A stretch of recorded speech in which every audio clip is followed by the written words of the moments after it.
So, let me set this down so I can talk with both hands. The first thing we're going to talk about is, if I say shape, I'm talking about your elbow being at 90 degrees and your shoulder blade being back and down along your body. Not that hard. Relax it down into the socket. There you go. So we are physically, by the way, does anybody have an issue if I touch them? No? No? Great. Please do. Inside the class! Inside the class! I'm telling you right now, you may regret that.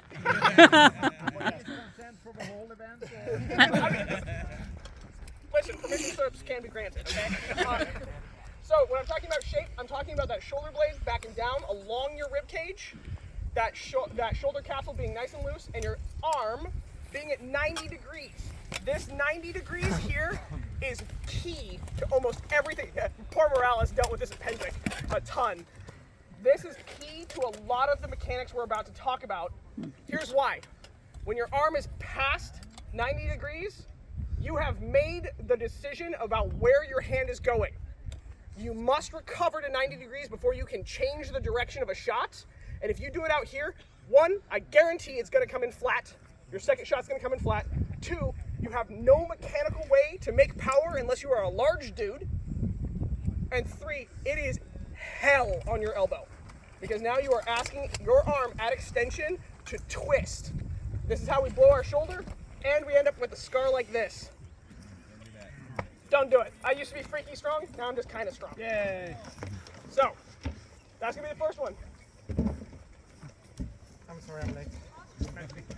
You are never late, you are always on time. Sorry, I was on my time. Thus, you are perfectly on time. And Your Majesty, you have to grant permission to touch you as well. Oh, yeah, do I have permission to touch you while we're training? Absolutely. Thank you. I'm just going to put while we're training. You've learned. There's a hot tub where touching is unavoidable. Second thing we're going to talk about, edge of measure. Edge of measure is where I can take one step to hit you. So, because there's already a behavior that I've watched multiple times just during pickups where all of you guys step into measure and then you start the fight. I have a huge pet peeve about this because it means you are giving away initiative to your opponent. You're gunfighting. We will go over that. So Some steps are larger than others. Listen, that's actually one of the big things. Your edge of measure is different than your opponent's edge of measure.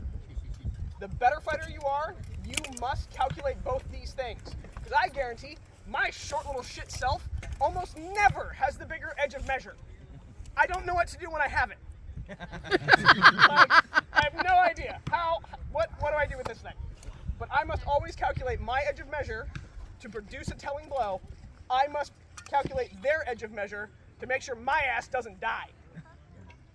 So, we're going to be talking a lot about that. It's probably tomorrow's class. We're going to talk about edge of measure and understanding that in a fight, and what we don't do at practice, which is start in the edge of measure.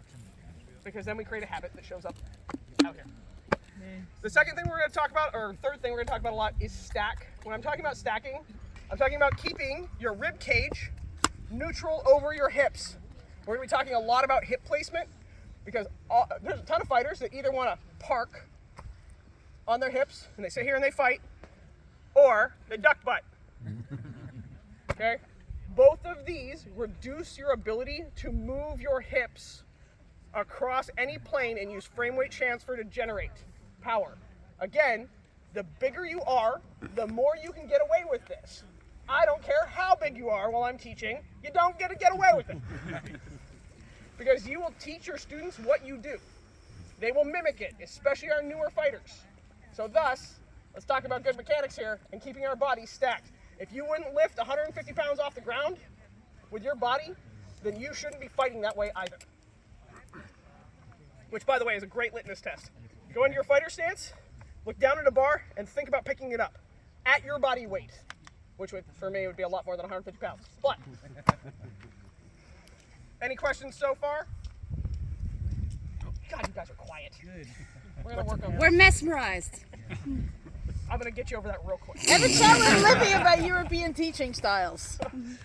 Yeah, no, they warned me that you guys would be very quiet, and I'm like, nope, not going to do this. So, the other person I'm going to introduce you to, this is His Majesty Connor of the West. Hello. Hello, Connor. I'm going to say this in the most unironic way possible. He is my current TA. This man is one of the people that taught me how to fight. And we share a lot of the same techniques. We share a lot of the same language. So I'll be bringing him in to any of the classes to help me make corrections, talk about some of these techniques, because sometimes a slightly different language helps somebody get the idea. So, you ready to roll? Yay! Okay, where we're going to start overall, you're going to see me stand square a lot while I'm teaching. This is actually one of the first ways we teach people to do frame weight transfer. You're going to see me move my hips almost on an X, or across. There we go. Like an X, I'm like, that's turned. Sorry. You're going to see me move that because here is my huge pet peeve. Twisting the hips generates power just fine, but it takes you offline of your opponent. Why would I use a technique that I have to recover back to the fight with?